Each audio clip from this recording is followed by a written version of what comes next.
What's up, Gear Immortals? Trey Xavier here.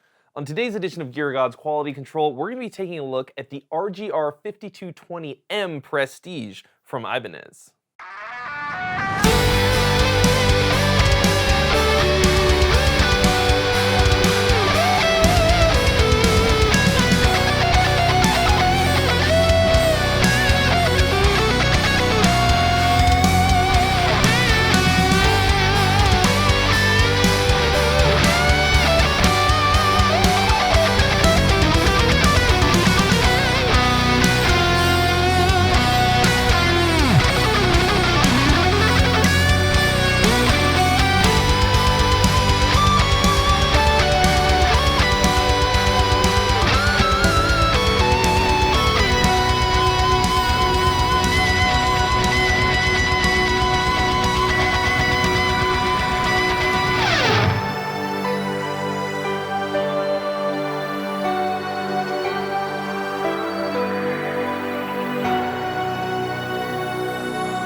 Well, as you can see right off the bat, It is green as hell. Not just any green, it's a transparent fluorescent green. It's very loud, not just sound-wise, it's visually incredibly loud. There are a lot of things that I like about this guitar, nay, love. The color isn't one of them, but that's just a dumb personal preference of mine. Obviously, if you get this guitar, you have to love green a lot. It's very, very green. There's just so much to take in with this guitar. It has a maple fretboard, which is kind of a rarity for Ibanez. It's been mostly rosewood and ebony, a lot of dark fingerboards. Some of them have maple fretboards, but they're harder to come by. This one is just a banger. Bird's eye maple with these mother of pearl inlays that are white. Makes them kind of hard to see, but when you can see them, they look really cool. Really, really cool. We've got some bare knuckle brute force pickups, which I have enjoyed quite a bit in this guitar. This is the best tremolo system I have ever used in my life. I don't know if it's just the way this guitar came set up or what, but this thing is amazing. It's the only whammy bar I've ever felt comfortable diving all the way.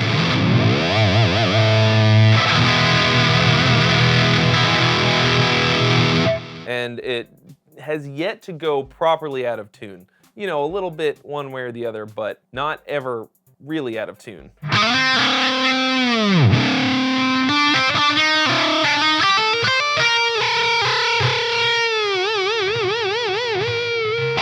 It's really absurd. You can do crazy, crazy shit with it, and it just always goes back to where it's supposed to be. When it comes to Ibanez, I am all about reverse headstocks. If it doesn't have an R after the RG, I might not be all that into it. So when I go for an Ibanez, it's gotta have that reverse headstock, and this one looks awesome. This neck is amazing. It feels so nice. We got a nice satin finish on the back. It's a 5-piece maple and Wenge 5-piece neck. I already said it's 5 pieces. I just want you to know how many pieces it has. You can count them if you like. It's 5. We've got go-toe tuners, not locking, but that's fine because it's got a locking nut because of the low pro edge bridge, of which I spake earlier. I'm sending out alien transmissions into space. Come and get me! Take me home, boy! And we have an ash top in this outrageous green color.